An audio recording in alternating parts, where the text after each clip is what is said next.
Why can't we shoot? Why? Oh, hello there and welcome back to the Hull City Fan Central YouTube channel, where today Hull City's first loss in the league, and it's away to Leeds. Yorkshire derby defeat as Hull City, after having an alright first half, all things considering, they do pull out the 2-0 loss against Leeds United. In this video I'll be going through the stats, everything you need to know about the game, along with my player score ratings, as some players maybe not starting to pull their weight. But do not fret, we have an international break right now.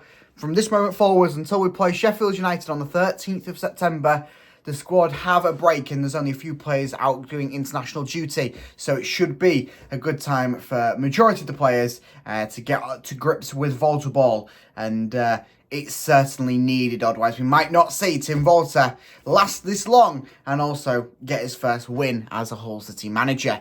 So let's go through the stats. Shots-wise, this is what I'm saying. 16 shots for Leeds, only 9 for Hull. I think 5 or 6 of them came in the first half, and then the rest of them were a bit of pathetic shots in the second half that were not troubling anyone. Shots on target, 5 for Leeds, 2 for Hull City. What I'm saying is, if you don't buy a ticket, you don't win the raffle. It's as simple as that. Take the shots. The best moments we've seen City play this season has been maybe when Louis Coyle's taking a shot that probably, in essence, doesn't have the best of chances to go in from the edge of the D, shoots it. It's still a good effort. It still troubles the keeper. It's still buying a ticket that could possibly win the raffle. It's moments like that that you just go, I understand we didn't get the third striker that we wanted on deadline day, even though we've been working on a striker deal for the entire transfer window and missed out on about 10 strikers. I understand that, but Chris Bedia, he has got the options. He can shoot. He can score. We know he can score. Mason Burstow maybe can't score, but He's got the options there. He's got the provability. We've seen there's players in this squad. The good moments. Liam Miller taking his cut insides and his shoots and it's curling. Maybe goes top bins. It unfortunately hasn't so far, but every time he tries it, he gets closer and closer. Keep with those. Similarly, Will Jarvis, I'd love to see you take a shot, lad. It's all good coming on and crossing balls into the box, but no one in the box is doing anything with it. I saw that one of the last attacks of City in that game was Will Jarvis cross into the box, and it went past 3 Hull City players as they just watched it go by with thinking, oh, it's all right, the next lad will get it, the next lad will get it, the next lad will get it. There's no more next lad. You just need to stick a foot in and it'll go into the back of the net. That's how Leeds got their first goal. They got their first goal, counter-attack play down the left-hand side, crossing it in, and their player just got the better side of Sean McLaughlin. I'll come to that in a minute, where Sean McLaughlin may be losing his spot in City, and just prodded it into the net. It's as simple as that. We just need some of these poacher goals. It just works like that. You don't always have to score a goal of the season contender.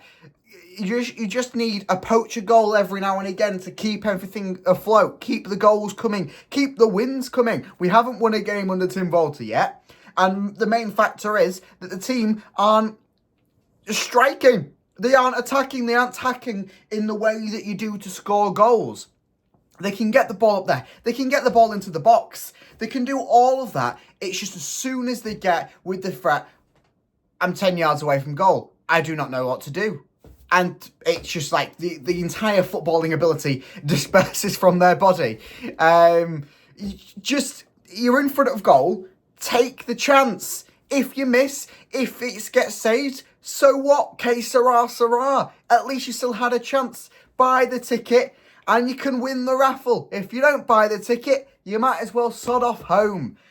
Oh, Lord. Possession-wise, Leeds favoured a bit in 56% compared to Hull City's 44%. I thought, in essence, we played not too badly out of possession today. I thought that this is probably the best defensively we've seen Hull City. The 2 goals coming from counter-attack play. We know that we're very vulnerable from the counter-attack. That will get ironed out. We know about that. But I thought that out of possession, we worked well. In possession, we worked well. The only thing that is lacking is that final third, that final little thing.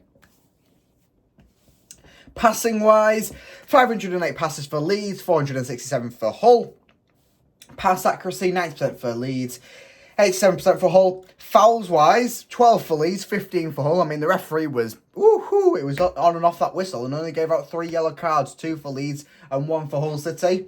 And then offsides, 4 for Leeds. Yeah, we were a bit lucky. I mean, to be fair, Leeds probably should have had a few goals. But of course, they're offside because they just don't know how to work the offside line, do they? And I think Hull City's defensive line really helped that as well. With the fact that they had 1 goal in the first half chalked off for being offside. I mean, it was miles offside from that corner. But Hull City's defensive line has meant that Leeds were offside from plenty of chances.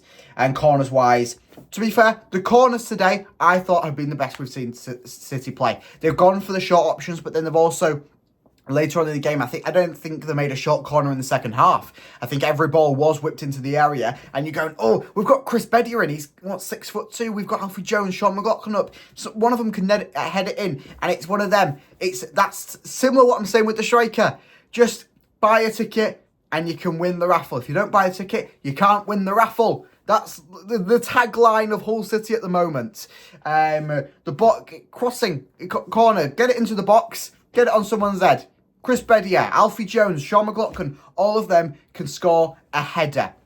So it's a toss of a coin when you do a corner like that. Whereas if you go for your sort of short corner tactics, yes, mix them in from time to time. Keep the opposition guessing. Don't know whether they're going to go for the short corner, whether they're going to go for the proper swoop in. What happens? Keep them guessing. Play the short corner from time to time. It works sometimes. We've seen it.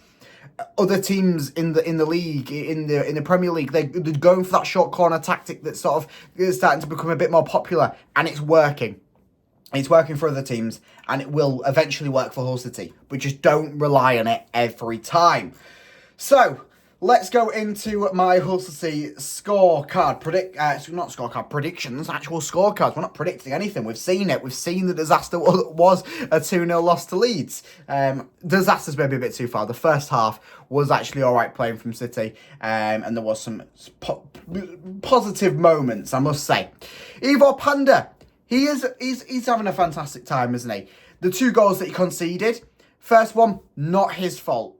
It's Sean McLaughlin's fault. We'll come to that in a minute.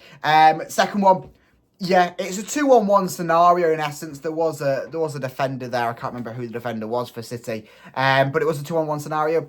And it seems like any chance like that where it's maybe the XG on the goal is very, very high. You can see Ivor Panda go, yeah, I'm not going to bother too much with this one, and sort of lets it slot in, which I don't know whether that's him sort of thinking, oh, should I be going for the save here, or should I be watching out for him to pass to the other mate and go for the sweaty? I guess it's a tough scenario there, but yeah, can't blame Panda too much for either of the goals. And another fantastic performance, putting out some good saves and stopping Hull City from conceding earlier on in the game. So I am going to give him a 7 out of 10. Ryan Giles, yeah, it's a bit of a case with Ryan Giles where I think that he needs this international break just to reset himself a little bit. He came into the season thinking, oh, I'm going to possibly be playing this season at left wing with Matty Jacob at left back and not being a left winger. And then he just sort of been thrown back to his left back position. I think he needs this international break just to reset himself and just to get everything fine. So it wasn't the best performance for him. I'm going to give him a 5.5 on the day. But do not fret on Ryan Giles. Do not think, wow, why don't we get another left back at the transfer window? Everything's fine. I have my faith in Ryan Giles. I think these next 2 weeks will be a good refresh reset for him, and he'll push on after the international break. Sean McLaughlin. Yeah, so another game, another not start for Charlie Hughes. He was on the bench, did not make an appearance. Has still not made his Hull City debut, despite signing, 3 weeks ago now? Sean McLaughlin, yeah, it was his fault for the first Leeds goal. I'm going to put it down to that because, yes, the cross maybe shouldn't have come in. Maybe a bit more defence out from City on the left, right-hand side, however you've seen it. But McLaughlin, you can't let your man get goal side of you, especially in a scenario where all he has to do is just get a simple touch on the ball and it's going into the back of the net. You've got to keep goal side of your man. You've got to stay there. You've got to make sure that he's not getting past you. And if he does, you're there first to put the foot in, to send it out for a corner, to send it to one of your players, whatever have you. Just don't let it get on his foot and into the back of the net. Stop it at all cost. Alfie Jones. Okay again from Alfie Jones. Certainly seems like he is showing himself up on Volta Ball as the weeks progress. And it's going to be a 6.5 for Alfie Jones. Louis Coyle, another fantastic game from Louis Coyle. I think that he is really making a claim for him to be the starting right back rather than Cody Drammer. And another fantastic game for him. Going to go for a 7 match rating. Oscar Zambrano. I was more impressed with Oscar Zambrano in this game than I was in the Millwall game. It seems like the allegations of him maybe missing out 2 years are not quite as strong as they probably were. If he was looking on Twitter and stuff yesterday, as he did start this game, I don't think he was going to, just because of the what was being thrown around and said. He started, and he did all right, to be fair. He was the second substitute off, and he did all right. So I'm going to give him a 6.5 match rating. Liam Miller, he's going to get frustrated very, very quickly within this City squad. He's already sort of starting to get a bit annoyed with Ryan Giles. He is a cracking player, Liam Miller. He can do so much for this squad. I think he needs to take a little bit of a step back and go, right, how can I work positively into this City setup? It feels like he is just taking everything like, yeah, and getting, not lashing out every moment, but sort of feeling like that where he's not getting the things to swing his way. And I've been saying it for weeks. All he needs is a goal, or something like that, a brilliant moment like that, just to go, right, yeah, I'm good here. I don't need to prove myself. It feels like he's trying too hard to prove himself, not only to the fans, to the manager, but also to the players. And he doesn't need to. He's a fantastic player, probably one of the best on the pitch week in, week out for City so far this season. And I am going to give him a 7 match rating. Marvin Mahelm. Marvin, he's a cracking player. Maybe needs to brush up on his striking skills. Maybe there was a few chances where he had the ball at his feet or near enough at his feet and could have taken the shots, and instead sort of either took his time and got dispossessed, or was looking to pass it elsewhere, and that didn't result in something. So I am going to go for a 6 match rating for Marvin. I think that he just needs to have that bit of confidence with him. Regan Slater. Yeah, it's not been the best of starts of the season for Regan Slater, and it kind of continued here. I am going to go for a 5 match rating for Regan Slater. He was the first player subbed off, and I don't think that he will have a starting place in this squad for much longer, especially with the new additions, Gustavo Palmer, Gustavo Palmer, I've kind of combined 2 there. Gustavo Puerta and Casey Palmer, of course, alongside plenty of the other players that we've brought in for the midfield wise. So I do think Regan Slater is kind of on the chopping block at the moment with Hull City, and he just needs... I think a bench role might suit a Regan Slater at the moment, especially in the Tim Volta setup. We'll wait and see if that comes to case. Of course, it's ifs, buts and maybes at the moment. Abdul Shamir, He's a cracking player, isn't he? And he played good again today. I think he could take that spot off Regan Slater and have Will Jarvis out on the right wing. We need Will Jarvis to start. He's been cracking coming off the bench, and I think that he needs to start. Abdul Shamir, and we know this from last season, he plays better through the centre. So it's a 6.5 match rating on the day. I just wish to see him in the centre a little bit more. Chris Bedia. I was impressed with Chris Bedia as a starting striker. I thought they had a few good chances around him. Maybe should have scored in the first half. Was it a one-on-one with the keeper? Or something like that. And to be fair to him, it was a good save from Meslier. Or Meslier, however you say his name. It was a good save from the Leeds keeper.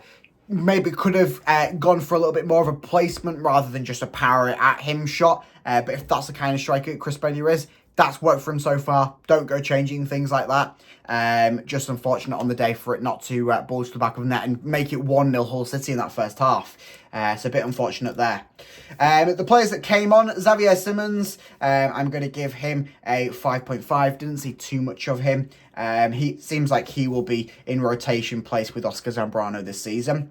Cody Drama came on to boos from the Leeds fans as, of course, he turned down his contract from Leeds and left them on a free agent at the end of last season, and then has signed with Hull City on free agency. So he came on to boos from the Leeds fans. And to be fair, he put his heart and soul in. I don't know whether that was just because he was playing against his former club and trying to prove a point. But it was 2-0 down and he was sliding in for tackles and stuff like that. And really making sure that he proves a point to Leeds. And I liked it. It was 2-0 down. It didn't really mean too much, but I still liked it. I still liked the passion he gave. So I'm going to give him a 6 just for that. Will Jarvis.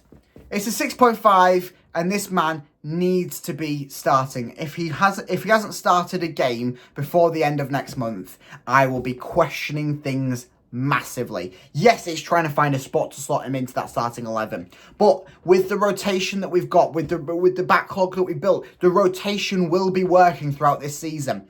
And Will Jarvis needs to have a somewhat of a starting spot within this team. We can't bring him on in the 55th minute or the 60th minute and expect him to do miracle work in half an hour. He needs to either be on from the start or be a half-time substitute, and we know half-time substitutes are not a thing. So I'm saying Will Jarvis needs a starting spot. Casey Palmer, although he came on fairly early in comparison to some of the other subs, didn't see an awful lot of him. I don't know whether that was just the position that he was putting in at the stage of the game. Didn't see too much of him. Can't say it's a good signing or a bad signing. It's one appearance and we didn't see too much of him. Didn't get too much of the ball. I am going to give him a 5 match rating. Mason Burstow came on similarly to Casey Palmer. Didn't see an awful lot of him. There was one moment where he maybe should have taken a shot or something where he did a little flick back towards Alfie Jones, who was at striker at this point, and then Alfie Jones flicked it back to Mason Burstow and he didn't take the shot. I think it was a lack of communication and everything. But Mason Burstow, I'm going to give a 5 match rating as well, as we didn't see too much of him. The unused subs, the Charlie Hughes, Finley Burns, Gustavo Puerta, and obviously Anthony Rashopi. Surprised no Hughes in the starting lineup. Burns and Puerta at the stage in the game, they weren't going to come on, both of them being defensive-minded midfielders, and Finley Burns obviously can do a job at centre-half. So let me know down in the comments what your reaction is on the first loss of the Championship campaign this season for City, and a first league loss for Tim Volter in charge of Hull City, as Hull City lose 2-0 to Leeds at Ellen Road. An international break is now happening and our games resume on the 13th of September at home to Sheffield United. So a lot of things will be happening over this international break. So do not want to miss out. By liking and subscribing to the YouTube channel, you will keep up to date on everything Hull City. And I will see you in the next video. Up the Tigers!